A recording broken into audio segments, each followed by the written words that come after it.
Keith. Quiet, please. Okay, cheers. Thank you. Super.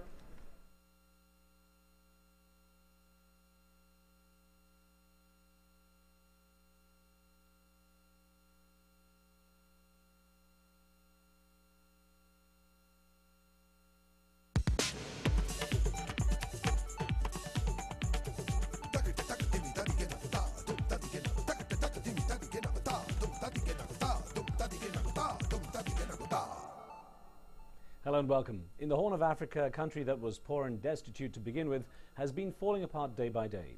Fighting rages on in Somalia between forces loyal to the two-year-old transitional federal government backed by Ethiopia and the Union of Islamic Courts, an Islamic movement that has been taking over parts of the country, including the capital, Mogadishu, for the past few months. Well, the fighting only makes the situation worse for the people of Somalia, tens of thousands of whom have fled to Kenya to escape the fighting and the natural disasters they've been through. Today we'll discuss the spectre of civil war and total disintegration that looms over this impoverished nation. But don't forget, you can call us and send in your questions and comments during the show. To contact us, please phone. You can dial in 1 for the USA, then 202-741-0720. You can also receive SMS text from your mobile, and the number to use for that is country code 44 for the UK, then 7797 800 600. And of course, if you're using email, you just send them to riz, R-I-Z, at aljazeera.net. Well, I'm joined on my show in the Kenyan capital, Nairobi, by the Foreign Minister of Somalia's Transitional Federal Government, Ismail Mahmoud Hurra.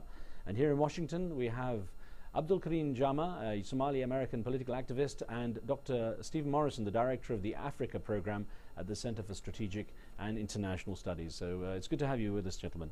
Actually, I'm going to get across to Mr. Hurra first in Nairobi. He's the Foreign Minister of the Transitional Somali Government. And Ismail Mahmoud Hurra, you've failed to sit down together for the past few months with the Union of Islamic Courts. Thousands of Somalis are fleeing the country, and it's got to the stage where it's a pretty desperate situation. What can you do to resolve your differences? Well, first of all, from our side, the failure did not come from our side, but it came from the Islamic Court side. They were the ones who refused to sit in Khartoum 3, and definitely the transitional federal government sees that the tragedy that's happening to the Somali people shouldn't happen, particularly since the warlords were taken out of Mogadishu. We thought the Islamic courts would be saner than the warlords, but unfortunately what's happening is that the Islamic courts are under the assumption that they can capture Somalia and through the barrel of a gun, and that's what's actually bringing about all the problems that we are facing today.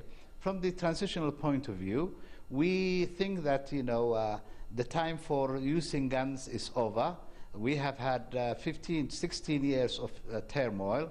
We have had many, many years before that of civil war inside the country. We have had a dictatorship that has, brought about, the failure of our state. And it was time, we thought, that some of the people who were involved in the Islamic courts would listen to the voice of sanity and sit together with the transitional federal government and find out a solution to our problems. Well, sir, one thing you have is Ethiopian backing, and you're portrayed as being backed by the USA too. How much is this hurting your credibility and perhaps your ability to maintain full power in the country? No, it's neither hurting our credibility nor, our ability to convince the Somali people that the best way to bring about stability in Somalia is through dialogue and through a system of governance that enables the Somali people to accept governance. The Somali people rebelled against governance altogether because of the dictatorship and the totalitarian nature of a regime that brought about what's happening, what's in Somalia today. The Islamic courts themselves are pursuing the same principles of totalitarian concepts of governance, and our position is that Somali people should be given the chance to choose who they want to represent them in governance at the district level, at the regional level, and at the state level. The Somali people should be able to bring about the kind of governance they want, and nothing should be imposed upon them.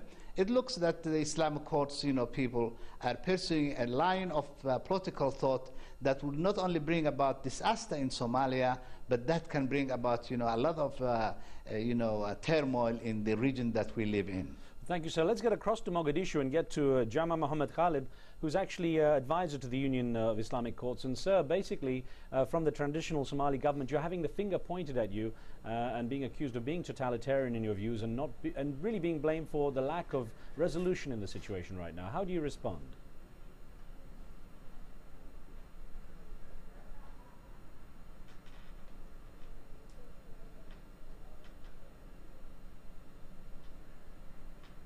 Okay, sir, I'm not sure if you heard that properly. Jama Mohammed Ghalib, I put to you the comments made by the foreign minister of the transitional Somali government.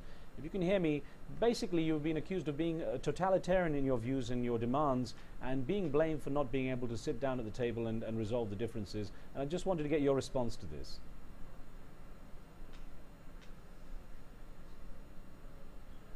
And perhaps while we wait for Mr. Ghalib, I can get a response from you, Abdul Karim Jama. You're an advisor to the government here as well. What do you say on what's been said there by the transitional government? Well, actually, the most important piece of information that we need to press home is that Somalia needs peace and not war. And bringing Ethiopian troops into Somalia is not the way to peace. The Somali society, regardless of its affiliations, is very much against a new war after 15 years of war and suffering. It would have been good for the transitional federal government to build on the peace that was brought about in Somalia by the courts, and for the courts to not be to not have this success get to their head and feel that they can rule everything by force. So negotiation is the way out, not a new war. And certainly putting Ethiopian troops into Somalia is not a solution. We should go back, all parties should go back to the Khartoum talks, and the international community should press that point home, the need for that. Before I get to our first caller who's in London, let me just get a comment from Dr. Stephen Morrison of the Center for Strategic and International Studies here. What is the U.S. perspective on this? What would the U.S. like to see happen here? Well, officially, the U.S. position, and I don't speak on behalf of the government, but the official position is embodied really in the action that the UN Security Council took recently through UN Security Council Resolution 1725, which was to call for negotiations between the transitional federal government and the international and the Islamist courts, the ICU, and for the installation of a regional peacekeeping and monitoring force under the auspices of the IGAD regional body, but sanctioned by the UN. They're looking for a negotiated settlement. They're looking for parties to walk back from war, and I think there's a recognition that we see a very rising prospect of an Ethiopian ICU war with dire humanitarian consequences and dire destabilizing consequences for the region. There's also, Washington has been very concerned about the evolving character of the ICU, which is very mixed, and there's a spectrum of opinion, I think, within the U.S. government itself about exactly what direction things are moving within the ICU leadership. Well, let's get a call in then. Ibrahim in London, thanks for waiting. Let's have your question, please. Yeah, my name is Ibrahim Murgor. I'm from Kenya, but I live in London. Okay. I would like to tell the Somali government in Baidoa that taking money from America will not give you anything. And also, the Islamic courts have the majority in Somalia. Why don't this government in Baidoa unite and the other parts, because they are the majority, and form a peaceful government, run Somalia in a peaceful way, then let everybody flock to Kenya. Kenya have so many Somalis there. We are brothers and sisters. And Ethiopia as well should keep off Somalia, because Ethiopia is taking money from America, and they've seen the history of America. Anywhere America is involved, there is always chaos. Yeah, we want peace and stability. Let me get your question. Let me get your question to Ismail Mohammed Hurra, who's with the transitional Somali government. Mr. Hurra, I don't know if you're able to hear that, but basically, our caller Ibrahim was wondering what can be done. I mean, you said that you didn't agree with the Islamic court's desires, but what can you do to break the deadlock that would allow you to sit down? And what can you do for the people fleeing to Ethiopia to at least not lose your countrymen out as refugees? Well, definitely. First of all, I would like to correct some of the misconceptions. The transitional federal government has put together a national stability and security and stabilization plan, in which the Council of Ministers debated and then moved it to the Parliament, and the Parliament debated and adopted it. And in that plan, it calls for two things.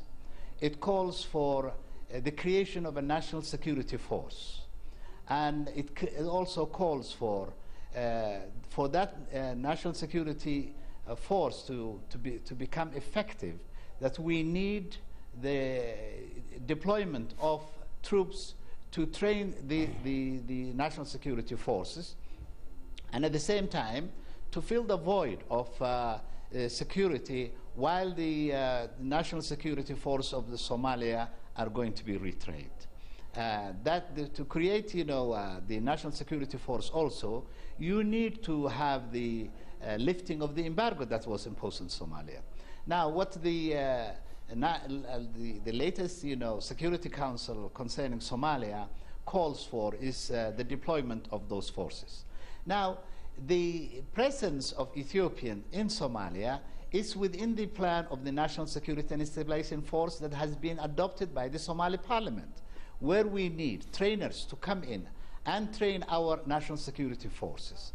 And that's where what the Ethiopian presence is in Somalia. But sir, it seems that Ethiopia is also doing more than just training. Sir, I was just wanting you to respond to this. It seems they're doing more than just training. This is what I'm exactly coming to.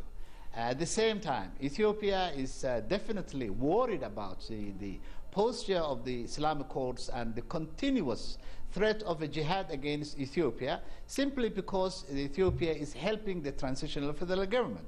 That's what the Security Council calls for, that all countries should assist the transitional federal government to put together its national security force to bring about stability in the country. So having said that, I would like to address the problem of refugees pouring out of Somalia. The pouring out, the refugees started with the coming of the Islamic courts into the scene. Before that, we did not have refugees pouring into Kenya or into another place. But the nature of the jihadist force of the Islamic courts and forcing the people simply through the barrel of a gun to accept exactly the notion of governance of the Islamic courts is what is causing now the disturbance in Somalia. I'm going to bring in a caller. Once that is rectified, I am sure. Yeah, I'm going to bring in a caller here because we have Jaweed on the line. Jaweed on the line from Abuja in Nigeria. So I want the viewers to have a chance to ask questions. Go ahead, Jaweed. Thanks for being patient.